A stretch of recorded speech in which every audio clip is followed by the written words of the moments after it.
que je me souviens, enfant, c'est que moi, c'était extrêmement gai. C'était des potes. Dans ma chambre, quand ma mère m'envoyait me coucher, je retrouvais tous mes potes, moi. Et donc, tous ces défunts qui étaient dans ma chambre, on rigolait, ils me racontaient leur vie, leurs histoires, leurs anecdotes. Je pense que c'est ça qui fait aujourd'hui ma richesse humaine et émotionnelle. J'adore les humains qui me racontent leurs histoires, ça me fascine. Et je pense que j'avais déjà cette fascination enfant avec les défunts.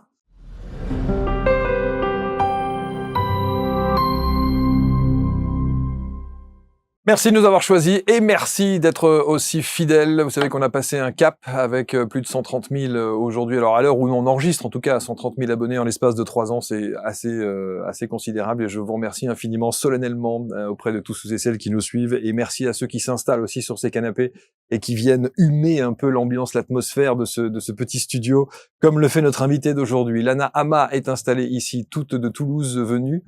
Toulouse. Il faut le dire de cette manière-là. Bonjour Lana. Bonjour Marc. Merci infiniment. Merci d'avoir fait le déplacement et merci de nous parler un petit peu de votre vie, de votre parcours de vie que vous assumez aujourd'hui. Pleinement. Vraiment. Ce qui n'a pas toujours été le cas. Absolument pas. Pas du tout, non. Non, pas du tout. Ça a été, c'est un chemin. Et aujourd'hui, avec le recul, le chemin était super sympa. Ça veut dire c'est super sympa. Avec vos jolies lunettes rondes, vous assumez le fait de dire je suis médium. Complètement. Aujourd'hui, je l'assume complètement. Je dis même que je suis médium pragmatique. Ça, en général, ça allume des trucs bizarres dans des gens. Alors, il y a médium, pragmatique. Ouais, pragmatique. Parce que j'explique que mon parcours est atypique puisque j'ai commencé ma carrière dans l'immobilier. Ouais. Ensuite, j'ai été conseiller en investissement financier. Donc, j'étais dans la finance pendant 12 ans, indépendante. Très cartésienne, pour le coup. Super cartésien, les chiffres, enfin bon, voilà, l'immobilier, les placements. Et que, voilà, en fait, le fait de redevenir médium, parce que je le suis depuis ma naissance, ne m'empêche pas d'être pragmatique, en fait. Ça m'empêche pas d'être cartésienne. Ouais. Je dis en rigolant que je fais mes déclarations d'impôts, j'ai tableur Excel pour suivre ma trésorerie, mes charges, etc. Ça n'empêche pas. Voilà. Et aujourd'hui, ça, c'est vraiment une de mes missions, en tout cas, que de vivre ça, de le vivre, de l'incarner, quoi. Ouais. Et on se disait, d'ailleurs, en off, avant de démarrer l'émission, moi, je suis assez fasciné par ces gens qui prennent ce virage à 180 degrés quand même, qui ont une situation établie, ouais. Un positionnement social, pour le coup, ouais. Oui, et qui font en tout cas partie de la moyenne haute, comme on dit, de ces Français, et qui décident, évidemment, de se lancer parce que on se sent appelé. Alors, je pense que tout au départ, au-delà de l'appel, c'était surtout l'inconfort. Je sentais vraiment un inconfort. Alors mon parcours a été semé d'embûches, sinueux, mais en tout cas dans la phase où il a fallu que je regarde cette falaise là et que je me dise il va falloir que je saute à un moment donné. J'ai reculé, j'ai attendu pendant 2 ans sur le bord de la falaise en me disant jamais je fais ça, jamais j'arrête ce que j'ai construit depuis 12 ans, les revenus que j'avais, la vie qu'on avait à pouvoir partir dans le monde et faire plein de voyages. Tout ça, c'était c'est une remise en question, hein. Complète, ah, oui, absolument. Bien sûr. Ouais, complètement. Alors évidemment, on a envie de savoir le switch et le pourquoi du comment. Qu'est-ce qui a fait qu'à un moment donné, vous vous retrouvez avec cette comment dirais-je, cette envie de prendre ce virage? Vous allez nous le raconter. Mais est-ce que cette médiumnité, est-ce que vous percevez, ressentez, d'abord, comment elle se définit? C'est de la clairaudience, clairvoyance, clairsentence? En fait, j'ai tout. Clairaudience, clairsentience, j'ai la totale, clairconnaissance, j'ai même l'odorat, qui m'a beaucoup aidé dans certaines situations. Et tout ça, en fait, alors, je pense que j'avais déjà tout enfant. J'ai un petit peu de mal encore à me souvenir précisément de comment ça se passait. J'ai comme des flashs ou je rigole, moi, en parlant des soirées diapos. Vous savez, quand on mettait les diapos dans des racks, là, il y a des choses qui passent de temps en temps où je revois des scènes quand j'étais enfant. Et en fait, j'avais complètement tout mis sous le tapis, oublié. J'ai tout oublié ma médiumnité pendant 38 ans. Volontairement? Absolument pas. Non, par dépit, par colère. J'étais absolument pas compris par mes parents. Ouais. J'en avais extrêmement peur. Bon, après, je peux l'entendre, hein, complètement. Discuter avec son arrière-grand-père qui est mort 6 ans avant que je naisse, ça peut paraître un peu bizarre. Puis, manifestement, ce que j'entendais, ce que je voyais de lui, C'était juste, puisqu'on me demandait comment je le savais, en fait. Et oui, parce que alors justement, vous demandez vérification? Alors, moi, mais non, parce que à 4 ans, dans la tête d'un enfant de 4 ans, OK, ouais. 3-4 ans, enfin, c'est les images que j'ai de repas de famille où, en fait, je dis quelque chose qu'il vient de me dire à l'instant, enfin, qu'il vient de dire, pas me dire, mais de dire. Et je vois la tête de tous ces adultes qui sont complètement surpris, choqués, qui ont peur et qui se demandent comment j'ai fait pour avoir cette information-là, enfin, comment je sais ça. Et donc, je me souviens, ça, enfant, m'être dit que c'était pas juste que ce soit moi qui me fasse engueuler de dire quelque chose que lui venait de dire, en fait. Et dans ma tête d'enfant, pour moi, tout le monde était comme moi, en fait. Et donc, je ne comprenais pas pourquoi on s'en prenait à moi, en fait. Et pendant 39 ans, vous allez passer ça sous le silence? Complètement. En fait, j'ai fermé tout. Et je me suis dit, bah, si c'est comme ça, quand on est enfant, on veut être aimé de ses parents. Et si papa, maman, ça leur fait peur, s'ils disent que c'est pas normal que je sache ça, que je devrais me taire, ben, j'ai fait ce que... Sauf qu'entre enfant et 39 ans, il y a un delta. Il y a des années, ouais. Il y a des années. donc vous auriez pu changer de cap entre-temps. Ouais, je pense honnêtement que j'ai lutté contre. Je me souviens avoir certains flashs à certains moments de ma vie. Vous savez, il y a des moments clés dans la vie où j'ai eu des informations. Et je pense que délibérément, j'ai voulu fermer parce que ça appelait à des souvenirs douloureux. J'avais énormément de colère en moi. Énormément, vraiment. C'était pas juste, en fait. Et sans ça, donc vous saviez l'origine de cette, vous connaissiez l'origine de cette colère? Non, je me souvenais plus, j'avais complètement oublié. C'était pas juste, c'est pas juste qu'on n'admette pas que vous ayez ces capacités. C'était pas juste. Ce dont je me souviens ado, c'est que c'était pas juste qu'on m'accepte pas comme je suis. Voilà, c'est ça. Voilà.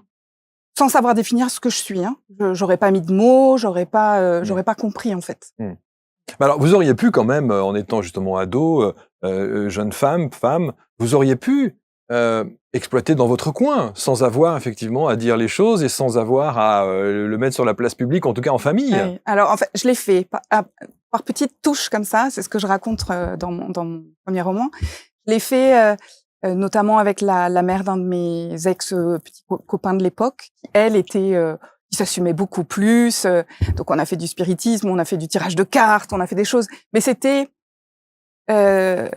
quelque chose dont je parlais pas. Je le vivais avec elle et on s'éclatait vraiment. Enfin, elle était extrêmement bienveillante. C'était comme une mère pour moi à ce moment-là de ma vie, pour ça au moins. Voilà. 2019, l'année compliquée. Charnière. Ouais. Divorce. Alors la séparation, c'était en 2009. Ah, 2009 2009. Ah, parce que moi j'ai sur 2009. La fiche, 2019, ouais, mon ex-mari me demande le divorce et en fait, quand il me l'a demandé, j'ai cru qu'il plaisantait, quoi. Ouais. Et quand je me suis retournée, que j'ai vu sa tête, je me suis dit, bon, manifestement, il plaisante pas. Et là, mon monde s'est écroulé. Waouh, c'est-à-dire que vous sentez rien venir? Rien. Wow. Alors, sur le moment, bien évidemment, maintenant que je regarde dans le rétroviseur, il y avait plein d'éléments, plein de signes, plein de choses avant-coureurs qui auraient dû me mettre la puce à l'oreille. Mais un peu comme je l'avais fait avec ma médiumnité, je mettais ça sous le tapis au fur et à mesure en me disant que j'avais pas le choix, que c'était comme ça. Et donc, je n'ai pas vu venir du tout, au point par 2 fois, j'avais des médicaments dans une main et le téléphone dans l'autre. Ouais, donc c'est allé jusque-là. Ouais. Ah ouais. Aujourd'hui, je pense que j'ai eu un déclic. Je saurais pas dire quand précisément. J'ai eu un déclic de me dire, bon, là, je suis au fond de la piscine. J'ai 2 possibilités. Soit j'ouvre la bouche et j'y reste. Soit je donne un coup de pied et je remonte. Voilà. Et j'ai eu cet élan de mettre un coup de pied. Je savais pas dans quel sens j'allais le prendre. Je savais pas comment ça allait se passer, combien de temps ça allait mettre. J'en savais rien, vraiment. Mais j'ai eu cet élan de vie à un moment donné. Est-ce que c'est votre médiumnité qui vous sauve? À ce moment-là, non, pas encore. Là, je suis vraiment dans un instinct de survie, vraiment. Tout en ayant, dans le même temps, des petits appels du pied par des synchronicités, des petites choses de rien du tout. Je sais que c'est à ce moment-là que mon grand-père paternel a commencé à venir me parler, qui était décédé, hein, bien sûr, depuis de nombreuses années. Et c'est à ce moment-là que, de temps en temps, j'entendais comme un souffle qui me disait « Allez, lève-toi ce matin, ça va bien se passer. Une chose après l'autre. » Vraiment, j'avais comme des petits relents, des petites choses qui venaient. Mais alors, absolument pas consciente de les avoir. Hein. C'était vraiment quelque chose de très subtil. Est-ce que pendant ces 38 ans de d'abstinence médiumnique, si je puis dire, on va l'appeler ça comme ça. Quel est votre rapport à la spiritualité et à cette dimension? Zéro. À zéro. Rien. Rien du tout. Rien. C'est-à-dire que toutes les formations, l'enseignement spirituel, c'est après Après 2009. Après 2009. Après 2009, il y a eu un... Ouais, en fait, je me suis dit, vu là où j'en suis, c'était vraiment cet élan de survie. Il y avait plus le choix, en fait. Il fallait vraiment que je trouve une façon de me sortir de l'ornière dans laquelle je m'étais mise. Je me retrouvais seule avec mes 2 enfants. Je venais de créer ma société de conseil en investissement financier. J'avais pas de revenus, pas de clients. Oh là là. On démarre de from scratch, quoi. Donc là, j'avais pas le choix. Et je me suis dit, sors les rames et vas-y. Et là où je dis que j'ai eu vraiment des petits... Aujourd'hui, je sais que ce sont des synchronicités, des signes. Ah ouais. Mais c'était tellement énorme. Je les prenais pas véritablement comme tels, tout en sachant que si c'était là, c'est qu'il y avait une raison. Et quel signe, par exemple? Par exemple, je me souviens de cette fois où je me suis retrouvée en fait à la suite de la décision de justice avec mes deux enfants à temps plein, ce qui n'était pas prévu. On devait faire garde alternée, et de me dire mais comment je fais avec une société, une maison, 2 enfants et seule quoi. J'ai pas de famille dans la région de Toulouse, et donc je me souviens un soir m'être dit dans mon lit. Bon, je sais pas s'il y a quelqu'un là-haut, mais s'il y a quelqu'un, envoyez-moi un signe, quelqu'un qui puisse m'aider, en fait, avec les enfants. Croyez-le ou pas, mais le lendemain, en allant chez des amis, au milieu d'une conversation, je ne connaissais personne, chez ces amis-là. J'ai une personne qui m'avait invitée, mais toutes les autres personnes, je ne connaissais pas.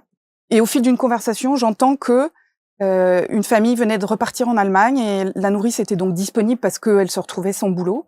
Et donc, j'ai lancé comme ça, à volo, si vous pouviez lui donner mes coordonnées, ce serait juste génial. Et je l'ai embauchée le lendemain. Ah ouais. Je l'ai embauchée le lendemain et en fait, elle m'a aidée, mais comme on l'appelle, avec mes enfants, on l'appelle Mary Poppins. Parce qu'elle a été là vraiment, elle est tombée comme... voilà. Elle a été tellement de soutien pour moi. Elle était Parfois, on a envie de dire, elle est tombée comme par hasard. Ce fameux hasard que j'adore tellement maintenant. Ah oui, bien sûr. Maintenant que j'ai compris, en fait. En tout cas, c'est une belle synchronicité. Et des comme ça, j'en ai eu plein, en fait. Il fallait que vous soyez là à cette soirée-là, qu'il parle de ça. Je ne connaissais personne. Enfin, je veux dire, c'est le truc... Et qu'on évoque cette personnalité. C'est ça. Voilà. C'est ça. Voilà. Donc, elle rentre dans votre vie et les choses vont s'accélérer. Les choses s'accélèrent. Alors bon, je suis encore dans un divorce qui a été extrêmement... Alors vraiment, je connais absolument toutes les démarches possibles et imaginables. Vous auriez pu faire ça. Je pourrais être avocate presque. Non, je rigole, mais... Ouais. Et ça a été extrêmement long. Ça a été... Je pense honnêtement, avec le recul, il me fallait ça pour me réveiller. Il a fallu que ça aille aussi loin pour que je puisse reprendre les rênes, en fait. Est-ce que vous aviez une vie qui ronronnait un peu? Ah ouais. Alors, j'avais une vie... Alors, c'était très ambivalent. J'avais une vie qui ronronnait top. Un mari, des enfants, une maison, un boulot. Enfin, on partait en voyage un peu partout. Des amis. Enfin, voilà. Tout allait bien. Et je me souviens d'un déclic. Une amie de Paris qui est venue un été et qui me disait « Waouh, c'est génial, je venais d'avoir ma fille. Oh, mais qu'est-ce que tu dois être heureuse !» Et là, je me suis dit « Mais en fait, non, je suis pas. Je suis pas heureuse, j'ai tout. » Et c'est vrai, je peux pas dire l'inverse. J'avais tout pour être heureuse. Matériellement parlant. Je l'étais pas. Mais absolument pas. Vraiment. À côté de mes pompes, enfin vraiment, j'étais pas... Et en même temps, personne n'aurait pu le dire. Quand on est capable de dire « je n'étais pas heureuse », est-ce qu'on est capable de dire « pour être heureuse, il me faudrait ça » ? Non.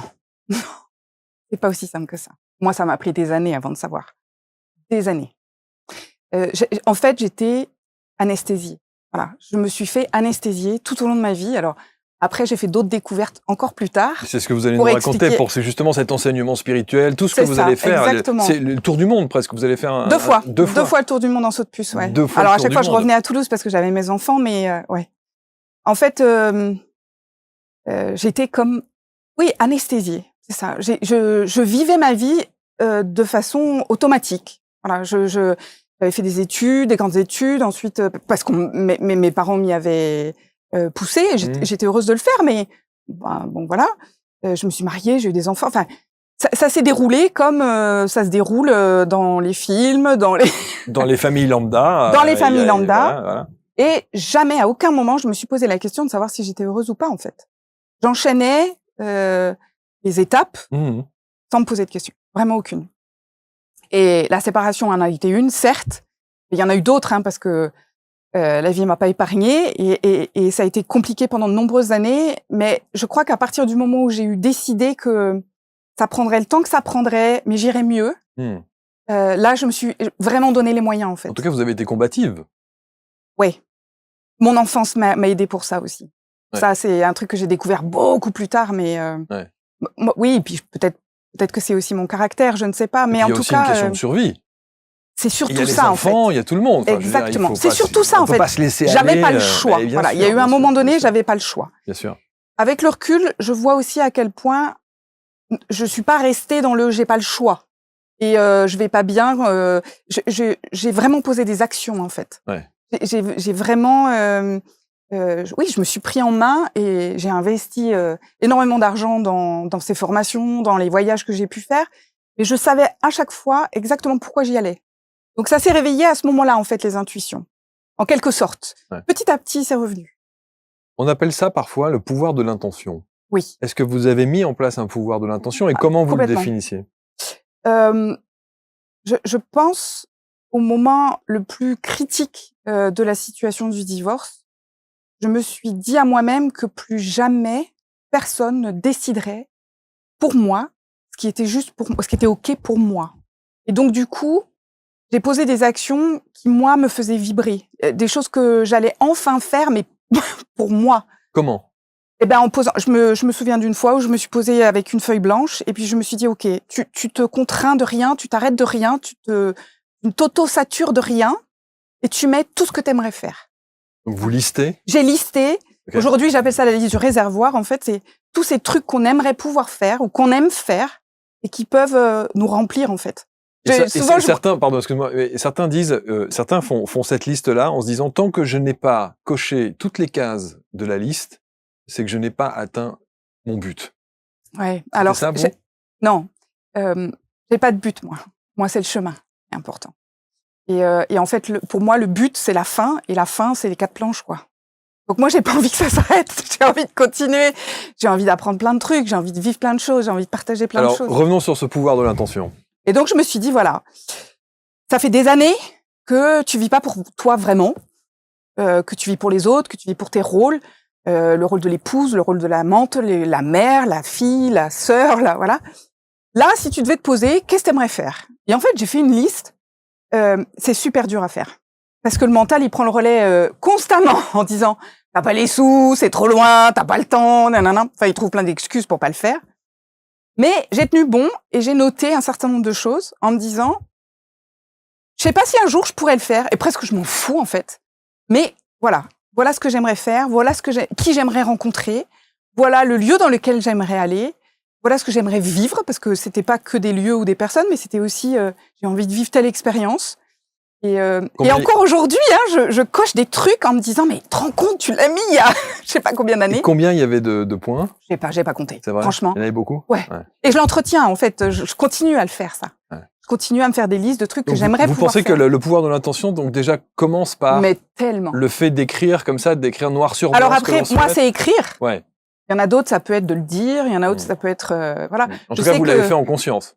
Alors, j'ai fait là, pour le coup, j'étais en pleine conscience. J'ai pris conscience au fur et à mesure que ça avait vraiment un impact. Comment, Lana, comment vous avez réussi à dompter effectivement ce mental? Parce que comment est-ce qu'on arrive à se dire que qu'est-ce qui est de l'ordre du mental qui vous empêche et de l'ordre de l'intuition qui vous fait dire « sois raisonnable ». C'est hyper facile en vrai. Une fois qu'on a compris ça, c'est hyper simple. Le mental, il empêche. Le cerveau droit, l'intuition, elle permet. Une fois qu'on a compris ça, en fait, il n'y a pas de limite. L'intuition, elle va nous permettre absolument tout. Alors, j'ai pas dit à la seconde, j'ai pas dit tout de suite maintenant. Parfois, il faut des moyens, il faut trouver du temps, il faut s'organiser, mais elle permet. Le mental, il empêche. C'est lui qui va vous raconter tout ce qu'il faut pas faire, tout ce qu'a foiré la fois d'avant, les moyens que vous n'avez pas, le temps que vous n'avez pas. En fait, c'est une fois qu'on a compris ça, honnêtement, aujourd'hui, je me sens riche de ça, en fait. D'avoir compris cette subtilité entre rester dans les croyances, les carcans, ce que j'ai fait pendant 38 ans de ma vie. Alors ça m'a appris plein de choses, hein. J'ai pas dit l'inverse. C'est chouette et toutes ces années-là, c'est ce qui fait que je suis moi aujourd'hui et celle que je suis aujourd'hui.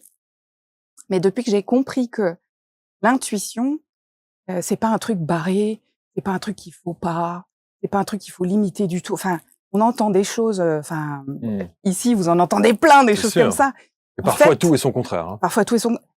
L'intuition, en tout cas pour moi, elle permet.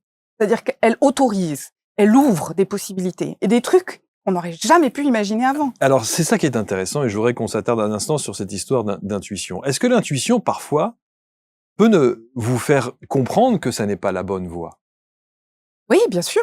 Donc, du coup, elle vous oblige à prendre conscience. En tout cas, elle vous... Alors, elle oblige à rien. Elle oblige à rien, vous avez raison. Mais elle vous fait comprendre, elle guide. Attention, ouais. C'est pas la bonne direction. Oui. Donc, on pourrait... Et c'est là où la subtilité entre le mental, qui vous empêche, et l'intuition, qui vous fait prendre conscience que ça n'est peut-être pas le bon chemin, et donc, par définition, qui vous empêche aussi. C'est quoi un mauvais chemin, en fait? C'est ça, toute la difficulté du truc. L'intuition, elle permet quelque chose qu'on n'aurait pas fait si on avait écouté le mental, soyons clairs. L'intuition, c'est elle qui va ouvrir des possibilités nouvelles, c'est celle qui est en lien avec la créativité, l'inventivité, tout ce qu'on ne travaille pas avec le mental et tout ce qu'on ne travaille pas dans notre société aujourd'hui. Donc, à partir du moment où on laisse cette intuition nous guider, elle va nous emmener sur quelque chose qui va forcément nous apprendre quelque chose. Et c'est pas forcément nous apprendre que des trucs super sympas. Parfois, on peut être guidé sur un chemin, mais parce qu'il fallait qu'on y aille. Et c'est aujourd'hui ce que je dis de mon histoire. Ok, je me suis retrouvée avec des difficultés dans ma vie, des costauds, mais c'est ce qui fait aujourd'hui que je sais tout ce que je sais, que je suis ce que je suis, et que je peux transmettre aujourd'hui tout ce que moi j'expérimente et que j'ai expérimenté dans ma vraie vie. C'est aussi ça qui fait que, donc, il n'y a pas de mauvais chemin en vrai. C'est qu'est-ce que j'en apprends? Qu'est-ce que j'apprends de cette expérience sur moi, en fait? Et ok, bon, bah, celle-là, je la referai pas parce que vraiment, ça me va pas. C'est pas ok pour moi. Mais en vrai, c'est une expérience. Et c'est ce qui permet de définir ce qui est ok pour nous et ce qui est pas ok. Alors, je dis souvent, c'est ok, c'est pas ok. Le mental, il est là. C'est un gardien. C'est lui qui a les expériences du passé. C'est lui qui se souvient. C'est lui la mémoire. Nos mémoires. Dans cette vie-là, dans les précédentes, enfin, c'est notre mémoire. C'est lui, je dis souvent à mes stagiaires en formation, je leur dis, imaginez Zeus avec son trident, là, voilà, bah, l'ego, il se pose et voilà, c'est lui qui sait. Voilà. C'est ce qu'il pense. Mais à partir du moment où on ouvre le cerveau droit, si on ouvre l'intuition, la médiumnité, la créativité, l'inventivité, bah, ça n'est qu'une parole enfin, on est en équilibre dans ce cas. C'est un peu comme sur, vous savez, le petit angelot et le petit diable, là. Voilà. Sûr. Cette intuition, au fur et à mesure de vos périples, au travers de vos enseignements spirituels, des tours du monde que vous avez pu faire avec différents enseignements que vous avez suivis, elle se décuple? Oui. Alors, il y a eu comme 2 petits bouchons qui ont sauté dans 2 pays, 2 continents différents, où il m'est arrivé des expériences. J'ai pas compris sur le moment ce qui m'était arrivé, mais j'ai eu conscience qu'il y a un truc qui se libérait. Donc c'est dans 2 pays complètement différents, une fois en Amazonie, au fin fond de l'Amazonie, et une autre fois pas en Thaïlande, au Cambodge, pardon, où je faisais la touriste, j'étais la touriste. Et c'est rigolo parce que il s'est passé la même chose dans ces 2 pays-là, en fait. J'étais dans dans un groupe, l'autre toute seule, et je croise des autochtones, des gens que je connais pas, enfin un homme chaman. J'ai appris qu'il était chaman après coup en Amazonie, et un homme assis par terre au milieu des temples d'Angkor. Et ces 2 hommes m'ont fixé, alors à 2 moments très différents, ils m'ont fixé et ils sont venus me dire, tu sais, tu l'as. Juste cette phrase. Juste ça. Et alors bien sûr dans leur langue, donc moi j'ai rien compris, donc j'ai fait venir les traducteurs. Enfin, alors le chaman en Amazonie, il parlait un peu anglais, donc il me l'a dit en anglais. Mais au temple d'Angkor, enfin, c'était dans la langue locale et j'ai pas compris, donc j'ai fait venir un guide et je lui ai dit, est-ce que vous pouvez me traduire? Et le type me dit, je comprends pas, mais il me dit, est-ce que tu sais que tu l'as? Et je mais j'ai quoi? Et en fait, ces 2 hommes ne m'ont pas répondu. Ils ont fait demi-tour. Alors au temple d'Angkor, il a fait demi-tour, il est reparti. Il devait vous délivrer juste ce message. Et je suis restée là en me disant, mais de quoi il me cause? Bien sûr, bien sûr. Voilà. En Amazonie, ça a été un peu différent parce que j'ai discuté avec lui. Et j'ai passé une semaine dans le village avec lui, avec sa famille, le chef du village, chaman. Et j'ai passé une semaine avec eux. Alors, quelle réponse vous apportez à cette affirmation? Eh ben, je pense qu'ils étaient là pour me réveiller, quoi, pour me dire, voilà, bouge-toi, il y a autre chose que ce que tu connais aujourd'hui, ce que tu perçois aujourd'hui, et tu as la faculté de le sentir, de le savoir, de le connaître. J'en sais rien. J'ai pas la réponse en vrai, hein, mais en tout cas, ça a été comme des déclencheurs en me disant, ok. La première fois que ça m'est arrivé, je me suis dit bon, je suis rentrée, je me souviens à l'hôtel, je racontais aux gens autour de moi, je me suis dit, celui-là, il avait un peu fumé. J'ai pas. Quand c'est arrivé la deuxième fois en Amazonie, je me suis dit là, quand même. Et je me souviens d'une conversation un soir avec ce chaman, dont je ne saurais absolument pas retraduire le nom qu'il avait. Enfin, je sais pas faire. Je me souviens d'une fois où aller voir, vivre ensemble, dans tous s'entraider, parler, le soir au coin du feu, chacun racontait ce qu'il avait fait dans la journée, ça rigolait. Je comprenais rien, hein, mais parce qu'il parlait en local, et cet homme prenait le temps après de débriefer un peu avec moi, de me raconter ce qui s'était passé pendant la soirée. Donc moi, j'étais juste spectatrice de ce qui se jouait, mais ce qui s'y jouait, c'était tellement d'amour, tellement de bienveillance, tellement d'entraide. Moi qui vivais la procédure en France, voilà, c'était extrêmement nourrissant. Et une fois, je lui ai dit, mais qu'est-ce que j'aurais aimé naître parmi vous, en fait. Et je me souviens, je l'ai en moi, le regard qu'il a fait en se retournant vers moi et en me disant, mais Lana, si t'es née dans ton pays, et à cette période-là, c'est que t'as quelque chose à y faire. Et là, je me suis dit, ok, prends ça dans ton, dans ton sac à dos. Ça met de la pression en direct. Ouais. Et en fait, je me suis dit, non, c'est logique. Avec tous les enseignements que j'avais fait entre-temps, je commençais à comprendre pas mal de choses. J'avais visité déjà des vies antérieures puisque j'étais déjà dans la pratique des mémoires akashiques. Et donc, je me suis dit, ok, c'est logique en vrai. Si j'avais voulu naître ailleurs, si mon âme avait voulu s'incarner ailleurs, j'y serais allée. Bien sûr. Voilà. Par contre, aller à son contact pour récupérer quelque chose dont moi j'avais besoin, ça oui. Alors, vous avez récupéré quelque chose? J'ai récupéré tellement. Ouais. Depuis toutes ces... Et c'est rigolo parce qu'à l'époque, je ne savais pas pourquoi j'allais dans certaines formations. Je savais pas. Hein. Il y a même des formations, c'est des copines qui m'ont traînée en me disant « Allez, viens, on va découvrir ça !» Je savais pas de quoi il s'agissait. Alors, pour vous dire, moi, j'arrivais en tailleur. Ah oui, finance. J'arrivais en tailleur, je les voyais tous avec leurs trucs, les pantalons... pantacourt, là. Non, les pantalons avec le fond des fesses vaseux, là, comme on dit. Ah oui. Des dreadlocks, des machins. Ah oui. Et moi, je me disais « Mais qu'est-ce que je fous là ?» Et je suis arrivée, je me souviens notamment le premier enseignement des mémoires akashiques, ils avaient tous leurs affûts, leurs machins, leurs trucs. Moi, j'avais rien du tout. J'ai débarqué comme si de rien n'était. Les gens disaient alors, tu veux devenir thérapeute? Non, pas du tout. Moi, je viens là, voilà. Et en fait, je me suis pris alors c'est pas des claques, c'est des bouffées d'amour de ouf. Et je me suis dit, mais c'est ça la vie en vrai. C'est pas du tout ce que je vis là-bas. Alors. En adaptant les choses, et ça j'ai appris après. Parce qu'il y a eu un moment donné, je me suis demandé, il fallait pas que je me fasse des dreadlocks aussi. Non, je rigole, mais. Ah oui. Mais ouais, parce que je me disais, mais en fait, il y a découvrir tous ces univers, ça a été génial. Vraiment, j'ai appris plein de choses, je me suis nourrie, j'ai récupéré plein de choses que je savais déjà. Et que je savais plus que je savais. Par contre, je me suis dit, et ça, il m'a fallu un temps, me dissocier de, la vague New Age qui va avec, c'est pas moi en fait. Voilà. C'est en ça que je dis que je suis médium pragmatique aujourd'hui. C'est parce que moi, ce qui me plaît, c'est d'aller dans des milieux où les gens sont fermés, où les gens sont cartésiens, pragmatiques. Vous dites, moi j'adore quand les gens me disent, moi j'y crois pas à ces trucs. C'est clair. J'adore ça. J'adore parce que je sais, aujourd'hui j'ai compris que je fais partie d'une des possibilités pour eux d'ouvrir quelque chose. Voilà. Et ça, c'est génial. Vous êtes une femme de challenge. Ouais. Et vous aimez ces challenges-là. Et c'en est un. Que de se retrouver face à quelqu'un qui est d'un seul coup, met une barrière ou un frein en disant, moi, ces trucs-là, c'est bien gentil, mais, c'est ça. C'est souvent ce qu'on y a voilà, moi, dans ma famille aussi, de temps en temps, j'ai des gens qui me disent, des proches qui me disent, alors, tes petits bonhommes verts, comment ça se passe? Voilà. Donc, bon, ça, voilà. Alors, ce qui est assez rigolo, ça, je l'ai vécu tout au départ. Avec mon environnement, proche. Proche, bien sûr. Ma famille, notamment. Où voilà, mes parents me disaient qu'est-ce qu'elle nous fait, alors quitter la finance, bien sûr. avec l'assise que j'avais pour eux, bien sûr. Qui moi me convenait pas du tout, mais facialement, voilà, et commencer à faire ce que je faisais. Mon père me demandait même pas, il voulait pas savoir en fait ce que je faisais. Ouais. Bah oui, mais bien sûr, c'est Et des mondes et avec le tellement temps opposés et tellement différents. et avec le temps et je pense aussi, le fait de moi, le vivre de façon de plus en plus sereine, Mmh.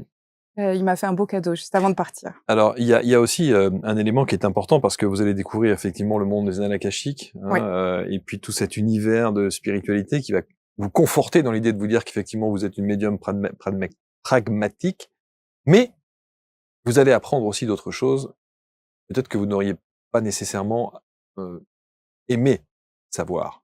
Il y a peut-être des étapes de votre vie, si vous acceptez qu'on en parle Oui, évidemment, bien sûr. c'est que dans votre famille, il s'est passé des choses quand même Oui. et ça va vous être révélé tout ça. Ouais, justement lors d'une séance de mémoire akashique où effectivement, en fait, l'idée d'ouvrir ses propres mémoires akashiques, c'est d'aller y poser des questions, justement pour comprendre, pour guérir, pour apaiser, pour, débloquer des situations ou en tout cas, amener, une vision beaucoup plus élargie Mmh. d'une problématique qu'on peut avoir dans la vie de tous les jours. Et alors, je ne sais même plus quelles questions j'avais posées à l'époque, mais lors d'une ouverture, de mes propres archives, j'ai posé une question un jour et effectivement, c'est à ce moment-là que m'a été révélé, le fait, que j'ai été victime d'inceste, toute ma vie, en fait. Ça a commencé à mes 4 ans, quand mes parents, en fait, ont divorcé et que mon père n'était plus dans les parages. Mon grand-père en a profité à ce moment-là pour, commencer Mmh. ses affaires et ça a duré, alors j'ai pas de date précise, mais a priori jusqu'à la vingtaine. Ah oui. Et comment vous accueillez ça aujourd'hui? Eh bien, Enfin, en tout cas, à l'époque assez de la curieusement révélation. et c'est ça qui a fait que, je me suis dit en tout cas, à ce moment-là, je sais que c'est qui a fait que je me suis dit: «Les mémoires akashiques, c'est un outil que je vais utiliser». Voilà. Ça a été ancré à ce moment-là parce que quand je suis sortie de ma séance avec, ces mémoires qui me sont revenues, et ben, j'étais tellement soulagée de savoir, en fait. J'avais l'impression, c'est comme pour ça que je l'ai appelé comme ça, d'avoir récupéré la pièce manquante du puzzle de ma vie, quoi. Il y a plein de choses que je ne comprenais pas dans ma vie, des événements, des situations, des comportements, et je cherchais depuis déjà quelques années puisque, le fait de sortir d'amnésie traumatique, j'en suis sortie à 44 ans, donc c'était 6 ans après la séparation et en fait, ça a été comme un véritable soulagement et je me suis dit: «Mais que l'outil, sacré des mémoires akashiques avait en fait une force, heu, juste Révélatrice révélatrice et apaisante, en et fait». apaisante, ouais. Parce que vraiment, je me souviens quand j'ai refermé mes mémoires, alors bien sûr, j'étais choquée des souvenirs qui étaient revenus, mais je me sentais tellement, tellement, tellement soulagée de savoir que et puis ça faisait la lumière sur plein d'autres choses. Mmh. Ça faisait des liens avec plein, plein de choses et c'est ce que, notamment, je raconte dans mon roman. En fait, ça donnait du sens, quoi. Voilà et je me suis dit qu'à ce moment-là, j'allais enfin pouvoir passer à une autre étape de ma vie Mmh. où j'allais pouvoir m'accepter pleinement, quoi, avec tout ce que j'ai vécu. Donc aujourd'hui, vous êtes médium. Oui. Pragmatique. Oui. Voilà. Et alors vous avez une subtilité, alors ça c'est aussi c'est un truc, que vous estampillez et que vous dites, haut et fort, la purification des lieux. Pourquoi est-ce que, vous avez pris cet angle-là? Parce que vous dites médium purificateur de lieux. Ouais. Je sais pas vous dire, pourquoi cette appellation, c'est venu comme ça. Ce que je sais, c'est que depuis toujours, j'ai cette attirance aux lieux. Voilà, j'ai commencé ma carrière dans l'immobilier, Ah oui, c'est vrai, j'ai pas fait le j'ai rapprochement. j'ai Oui, bah oui, bah, évidemment. j'ai toujours été attirée par les lieux, les églises, enfin les châteaux, et je rigole parce que quand il y a des personnes qui me demandent de venir faire des purifications dans des châteaux, moi j'ai l'impression d'être à Disney ou c'est Noël, je sais pas, mais voilà. En fait, à l'école, j'aimais pas l'histoire, hein, soyons clairs. L'histoire-géographie, voilà, c'était pas mon truc. Mmh. Mais apprendre l'histoire du lieu par le lieu lui-même et par, les défunts, les entités qui sont mais je trouve ça extrêmement passionnant, quoi. Mmh. Je suis dans la transmission. J'adore apprendre, par le biais de personnes ou transmettre en se parlant. Et donc, aller dans des lieux, enfin, moi, les lieux, je les vois pas vite, forcément, je vois plein de monde et notamment des gens qui me racontent leur histoire, quoi. Donc j'ai appris l'histoire, enfin, j'apprends l'histoire de France, en arrivant sur Toulouse, et en commençant les purifications sur Toulouse. J'ai appris l'histoire de Toulouse. J'étais loin de m'imaginer qu'il s'était passé tout ça dans l'histoire de Toulouse. Et je trouve ça passionnant, en fait. Donc il y a des gens aujourd'hui qui font appel à vous, qui vous disent voilà, il se passe un truc chez moi, ou je ressens quelque chose, ou une atmosphère particulière, ou voilà, faites-moi une purification des C'est lieux. ça, c'est ça. Et alors, la chance, parce qu'il n'y a pas de hasard, c'est que comme j'étais dans la finance avant, j'ai énormément de liens avec des notaires, des avocats, des agents immobiliers, des architectes, etc. Donc je suis dans la sphère immobilier. Ah oui. Et donc du coup, j'ai aidé les gens qui me suivent, parce que j'ai quand même des gens qui m'ont suivi, non, mais parce qu'il faut le faire, j'ai quand même des gens qui m'ont suivi depuis que j'étais conseiller en investissement financier et qui sont venus me consulter en tant que médium. Et c'est là que je me dis, waouh. Mais alors ça veut dire que les gens vous consultent parce qu'ils n'arrivent pas à vendre, ou parce qu'ils aimeraient acheter, C'est ça. et Alors en général, qu'il y a des blocages. c'est ça. Ils arrivent pas à vendre, ils arrivent pas à louer. Ouais. Il y a des problématiques avec, alors si c'est de l'investissement immobilier locatif, des locataires successifs dégradent, voilà, des choses comme ça. Puis alors vraiment de façon conséquente. Ouais, ça saccage. C'est ça. Ça peut être des personnes qui, ça je l'ai assez souvent. Alors les fameuses personnes qui me disent bon, je vous appelle, je vous préviens, je préfère vous le dire, j'y crois pas, mais notre enfant voit un papy, un mamie dans le salon, et ça nous fait grave flipper. Donc voilà, on sait par bouche à oreille ou que vous pouvez intervenir, est-ce que vous pouvez nous aider? Et en fait, moi j'adore faire ça parce que je parle pas aux enfants. Je parle aux parents, en fait. Oui, bien sûr. Et je leur explique que leur enfant, il est né comme ça. En général, ce qui scotche les pragmatiques et cartésiens, c'est quand je leur dis un truc dans la maison, ou dans l'histoire du lieu, ou dans leur histoire à eux, parce qu'on en parlera après, mais l'effet velcro est là présent, où ils me disent, mais c'est pas possible que vous sachiez ça, en fait. Vous savez ça? Et c'est là que je sais que je peux ouvrir une porte et m'y engouffrer. Alors, je fais pas de prosélytisme, ils y croient pas, je m'en fiche. Moi, je leur dis, si vous n'y croyez pas, c'est pas le problème, moi, j'y crois pour vous. Mais je sais qu'en repartant, il y a un petit quelque chose qui a bougé chez eux et ils se disent, mince, peut-être que finalement, voilà. Et ça, j'adore. Mais est-ce que quand on se découvre, parce que moi, je vous connaissais pas, Alana, et je suis ravi, encore une fois, qu'on puisse échanger sur votre parcours de vie, on vous sent libéré, quelque part. Complètement. Ouais, vraiment. J'ai lutté contre moi-même pendant toutes ces années. Enfin, après, ça se comprend. Oui. Je suis née dans une famille incestueuse où la domination était de mise. C'est-à-dire qu'il fallait pas parler, il fallait pas dire. Ouais. C'était le secret. Le silence et le secret. Voilà, je suis née dans le silence et le secret. En étant une petite fille pleine de joie, pleine de vie. J'arrêtais pas de parler, je rigolais tout le temps, je parlais fort. Enfin, voilà. J'étais pleine de vie. Et en fait, je suis née dans cette famille, pas par hasard. Parce qu'en fait, il fallait que je reprenne mon pouvoir. Il fallait que je redécouvre qui j'étais. Il fallait que je réapprenne qui je suis pour l'être pleinement et ne plus me laisser influencer par les événements extérieurs. Après, alors là, on parle de l'inceste, donc bon, voilà, mais ça peut être d'autres choses moins lourdes. Mais pour autant, c'est d'apprendre à se poser la question, est-ce que c'est OK pour moi ou pas, en fait? Ça, je savais pas faire, il y a encore quelques années. Revenons un peu sur ce que vous appelez la mémoire des lieux, parce que ça, c'est quand même c'est assez passionnant de rentrer dans un lieu. Alors, je me suis posé la question quand vous êtes arrivé dans le studio. Je peux vous dire que je me suis dit, waouh, quelqu'un qui ressent les énergies des lieux. Hop, voilà, que se passe-t-il ici? J'espère que tout va bien. Et que, Ouais, voilà, bon. super. Sur la mémoire des lieux, est-ce que on peut partir du principe que à partir d'un moment où on se sent mal chez soi, c'est qu'il y a sans doute un travail à faire à ce niveau-là? Alors oui, absolument. Alors il y a un travail à faire sur les lieux, mais pas que. Et en fait, c'est aussi toute la pédagogie que j'essaye d'apporter aux gens quand je viens faire la purification de lieux, c'est de leur expliquer que c'est pas parce que j'interviens une fois que je fais ce que j'ai à faire dans le lieu pour libérer, apaiser, transmettre les messages des défunts éventuellement qui peuvent être présents, etc. Que c'est bon, quoi. Je leur explique qu'en fait, tout ce qu'on vit, nous, en tant qu'humains, dans un lieu, ça diffuse quelque chose. Et donc, une grosse dispute, un décès, un deuil, enfin, mais aussi de la contrariété, de l'ego, plus, etc. C'est des choses qui peuvent se lire dans un lieu, et ça fait ce que moi j'appelle le velcro, en fait, avec l'histoire du lieu. C'est-à-dire que on choisit pas ces maisons par hasard, enfin ces lieux, jamais. Oui, souvent on nous dit que ce sont les maisons qui vous choisissent. Exact. Alors, moi, dans ce que moi j'en comprends aujourd'hui, c'est les deux, en fait. On s'attire ou pas. Pourquoi, quand on fait des visites d'agents immobiliers, il y en a qui disent sur le trottoir, non, alors là, vraiment, je ne rentrerai pas dans la maison, alors que sur le papier, probablement, il y a tous les critères, mais donc je pense que l'important, c'est de comprendre que ce qui se joue dans le lieu, c'est ce qui se joue dans la vie des habitants. Et ce que vivent les habitants, c'est ce qui peut se lire dans le lieu. Et ça, moi, je l'explique avec l'effet velcro, en fait. Vous savez, c'est velcro qui s'accroche là. Donc, quand moi, je viens faire une purification, mon job, c'est de décrocher le velcro du lieu en voyant ce qui s'y joue, comprenant, apaisant, voilà, ce qui a besoin d'être apaisé dans le lieu. Mais j'explique que si les habitants ne comprennent pas en quoi ça s'accrochait en velcro avec leur vie, leur vécu, leur histoire, leur façon d'être, leur façon de faire,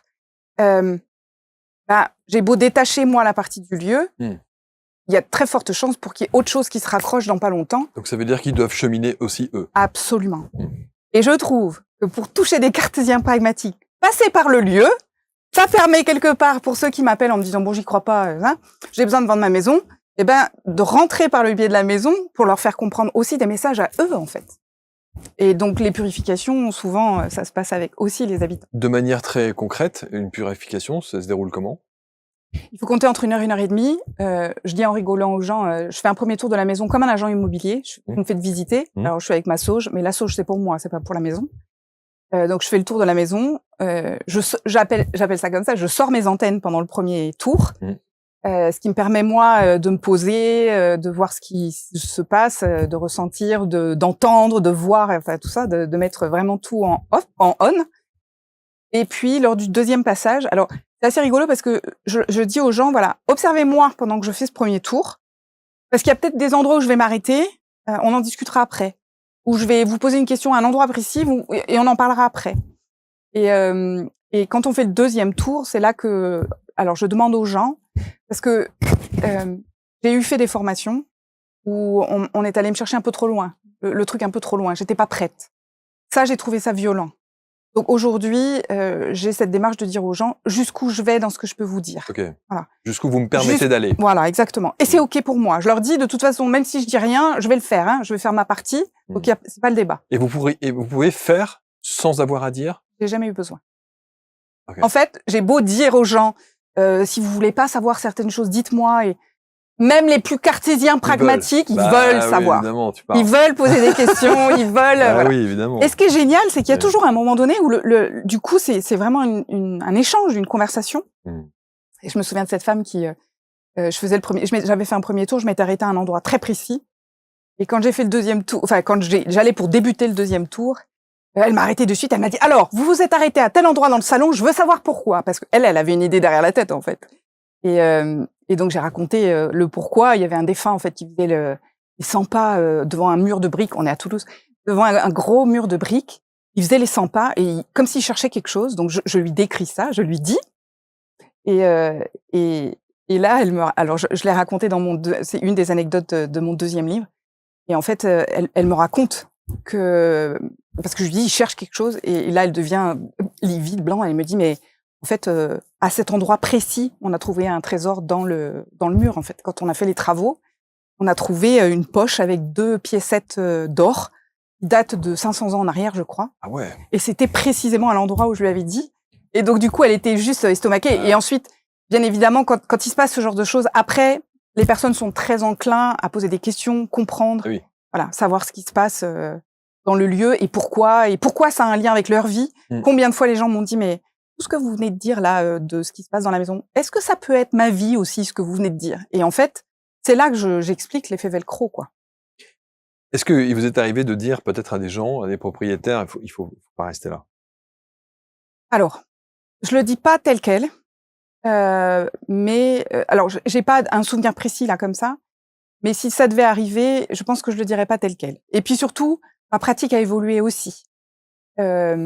Je fais le lien avec un agent immobilier. Enfin, je travaille beaucoup avec des agents immobiliers qui ont des mandats, qui sont bloqués, ils n'arrivent pas à vendre. Ça fait des lustres. Ils m'appellent en général. Et je me souviens de cette jeune fille qui m'avait fait venir dans une maison et j'étais super embêtée parce que je voyais pas la maison se débloquer en fait. Malgré mon intervention, alors il y avait des choses qui s'étaient débloquées, mais pas suffisamment pour que ça se vende. Et j'ai pas eu le truc sur le moment de lui dire. C'était il y a quelques temps maintenant. De lui dire, vous allez galérer. Ouais. Ok. Voilà. J'osais pas en fait sur le moment parce que c'est une pro, elle me paye pour ça. Enfin voilà. Donc et donc ça m'a aussi appris l'humilité. Et aujourd'hui je dis oui. Je dis mettez pas trop de temps sur ce bien-là. Enfin, si c'est un agent immobilier, enfin si c'est un professionnel, dépensez pas trop d'énergie ou d'argent sur cette maison-là parce que ça va être long. Ça pourra se faire, mais ça va être très très long. Et puis quand c'est des particuliers, alors j'ai jamais eu l'occasion de dire faut partir, voilà. Par contre, faut bosser, ouais. Ça, je le dis, ouais. Ça veut dire que la purification d'un lieu, d'une habitation, quelle qu'elle soit, ça marche pas à tous les coups? Non, bien sûr que non. Je suis pas Dieu, hein. Voilà. Et puis entre ce que je dis, ce que la personne comprend, il peut y avoir aussi un gap énorme. Donc non, je suis aujourd'hui, je suis OK avec ça. Est-ce que vous avez j'adore les histoires, moi. Vous avez une histoire qui vous a profondément marqué, d'un avant-après, quelque chose qui... Ouais, alors je sais pas si c'est cet exemple-là qu'il fallait, mais il y en a un qui vient là.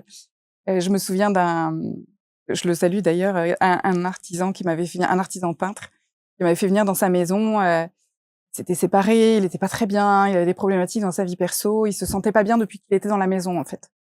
Et donc je fais la purification, méga cartésien. Il y a pas plus cartésien que lui, vraiment. Donc il m'a fait venir. Je le voyais qui me regardait en mode ouais bon, elle fait son truc là, machin, voilà. On a discuté, mais j'ai bien senti qu'il y avait pas d'accroche, il y avait rien du tout. Enfin, en tout cas, j'ai pas senti qu'il était ouvert à ce que je lui révélais, et pour autant il y avait des sacrés messages. L'histoire est dans le livre. Et mais par contre, il s'est souvenu d'un truc en passant dans la salle de bain, parce que comme je fais la visite de la maison, je passe partout. Bien sûr. Et il y a un moment donné, je passe dans sa salle de bain et je lui ai dit, mais je m'en souvenais même pas. Je lui ai dit, là, t'as une fuite. Et puis elle est assez costaud. Et non, tu vois bien, il y a pas de fuite là. Enfin, la salle de bain était terminée. Enfin, elle était normale, refaite, voilà. Clean, ouais. Voilà. Et donc il me dit, non, voilà. Et puis quelques mois après, je crois, il a refait cette fameuse salle de bain. Et en fait, quand il a cassé la douche, exactement à l'endroit où je lui ai dit, il y avait la fuite. Tous les murs sont tombés tellement ils étaient verts, imbibés d'eau, etc. Et donc il a pris la photo et il l'avait relayée sur les réseaux sociaux en disant là tu m'as scotché. Donc ça s'est pas passé de suite. Ça a été avec un temps d'écart, mais oui, il a fini par se dire que peut-être quand même il y avait un truc. Ce qui doit être quand même le plus impressionnant dans votre vie, c'est de rentrer quelque part et alors quand vous percevez effectivement des fuites d'eau, des choses comme ça, mais des gens, des entités, ouais. Ça doit être puissant. Alors, parce que vous les voyez quand même, ces gens se balader dans la maison, quoi. Ouais. Alors, là, je pense que je suis pas tout à fait d'accord avec tout ce que je peux entendre sur ce sujet-là. Ok. Ce que je me souviens enfant, c'est que moi, c'était extrêmement gai. C'était des potes. Dans ma chambre, quand ma mère m'envoyait me coucher, je retrouvais tous mes potes, moi. Et donc, tous ces défunts qui étaient dans ma chambre, on rigolait, ils me racontaient leur vie, leurs histoires, leurs anecdotes. Je pense que c'est ça qui fait aujourd'hui ma richesse humaine et émotionnelle. J'adore les humains qui me racontent leurs histoires, ça me fascine. Et je pense que j'avais déjà cette fascination enfant avec les défunts. Et donc, du coup, quand je rentre dans un lieu et qu'il y a des défunts, je suis plus dans la compréhension de leur situation, de pourquoi ils sont là, de qu'est-ce qui les tourmente, qu'est-ce qui les bloque, qu'est-ce qui les font souffrir. Oui, parce que par définition, ils n'ont pas évolué, ils restent bloqués. Soit ils sont restés bloqués, soit ils ont un message à transmettre, ils n'arrivent pas à le transmettre. J'en ai eu un cette semaine là où ils me disaient mais je n'arrête pas de le dire, mais ils m'entendent pas. Et soit ils sont bloqués dans une situation, oui, les concernant, dans leur histoire ou dans leur voilà. Mais en fait, c'est pas que ça me fait mal au cœur, mais c'est triste en vrai. Et donc du coup, quand je vois des défunts ou des entités, j'ai plus cet élan d'aller vers eux pour communiquer et savoir, en fait, pour essayer de les aider, quoi. Alors à mon juste niveau, je suis pas Dieu. Je dis aux gens en purification, je suis pas Dieu, moi. Je n'ai pas vocation à faire partir. Enfin, je ne peux pas comprendre comment on peut dire, en étant humain, qu'on va faire partir une âme, on va faire monter ou je sais pas quoi. Enfin, il y a des gens qui disent ça. Mais qui on est, nous, pauvres humains, pour décider de faire monter une âme? Alors, ils disent pas monter une âme, mais c'est permettre à une âme de s'apaiser, de passer un message, voilà, de pouvoir raconter son histoire. Ça, oui. Mais après, c'est l'âme qui décide de partir ou pas. Et elles n'ont pas toute vocation à partir. Hein. Moi, je suis super contente que mon grand-père m'aide. J'ai pas du tout envie qu'il s'en aille. Et il fait d'autres choses par ailleurs, puisque je sais qu'il est déjà ailleurs. Mais pour autant, quand je l'appelle, il est là et c'est génial. Donc, je me bats un peu contre les idées d'Hollywood, là. Les idées d'Hollywood. Bah ouais, C'est les comme ça trucs que vous terribles qui vont venir vous attraper, les fantômes, les trucs qui font peur et tout ça. Poltergeist. Ouais, en fait, je trouve ça débile parce que c'est réducteur à la peur, en fait. Mais ça Et existe. ça alimente Mais la ça peur. existe ou pas, Oui, d'après vous? oui, ça existe. Mais ça existe et ça communique par la peur. Alors, en fait, ce qu'on capte, on le capte avec notre propre taux vibratoire. Pourquoi? Parce que de l'autre côté du voile, pour communiquer avec nous, en tout cas c'est ce que moi j'en ai compris, pour communiquer avec nous, ils ont besoin de se mettre sur notre taux vibratoire. Donc si nous, on a la trouille, ils vont se mettre sur le taux vibratoire de la peur. Donc c'est comme ça qu'il y a des portes qui claquent, des bouquins qui tombent des bibliothèques, etc. Si on est dans la colère, ils vont se mettre sur la colère. Parce que c'est leur seule façon de communiquer avec nous que de se mettre sur le même taux vibratoire. C'est aussi simple que ça. Donc les trucs terribles là, Oui, c'est Amityville, c'est pas. c'est simplement parce que on a besoin, enfin, on alimente les humains avec la peur. Bon, c'est pas moi qui vais vous l'apprendre maintenant. Donc du coup, c'est cool. On nous enseigne ou on nous raconte des histoires de trucs qui font peur. En vrai, franchement, rien qui fait peur en fait. Oui, il y a des circonstances de vie pour des défunts qui sont lourdes. On est d'accord. Il y a eu des trucs terribles, des départs horribles, des histoires terribles.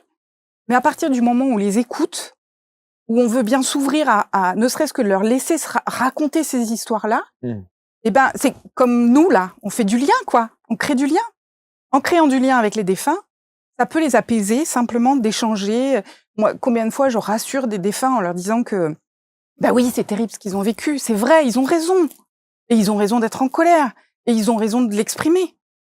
Pour autant, peut-être que maintenant, ils peuvent passer à autre chose. C'est fou parce que j'entends ce que vous dites et Dieu sait qu'on en a reçu des gens ici sur ce plateau, mais il y a des gens qui nous disent l'inverse de ce que vous dites. Je sais. Il y a des gens qui vont vous dire, par exemple, que la colère n'existe pas de l'autre côté. Ils ne sont qu'amour et donc, effectivement, ils ne peuvent pas être sur de la rancœur ou ils ne peuvent pas être... Vous voyez ce que je veux dire? Ça, c'est vrai, une fois qu'ils ont fait la transition, une fois qu'ils sont passés. Alors, moi, j'appelle ça la salle de cinéma. D'accord? Quand on décède, on passe à un moment donné dans la salle de cinéma. On s'assoit dans un énorme fauteuil et on revisionne tout ce qu'on a vécu. Voilà. Pendant cette phase-là, c'est là que on a besoin d'apaiser, de guérir, aplanir. C'est hyper compliqué en fait de mettre des mots humains là-dessus parce que bon voilà, forcément c'est limitant, mais pendant cette phase moi j'appelle ça le process. Ils sont en process, voilà, ils sont en train de revoir tout ce qu'ils ont vécu, tout ce qu'ils ont expérimenté. Et donc là, oui, les émotions peuvent encore être présentes parce qu'ils sont dans cette phase de revoir, de comprendre ce qu'ils n'ont pas compris, d'intégrer ce qu'ils n'ont pas intégré, etc., etc. Ce temps-là de process, il est méga variable. Selon, j'en sais rien, enfin, il y a des gens qui vont rester pendant 20 ans de notre temps humain à nous dans cette période de process. C'est ce qui a été le cas de mon grand-père, par exemple. Mais il y en a qui y passent direct. Une fois que ce process-là est terminé, tout est apaisé, en fait. Tout est compris, intégré, voilà.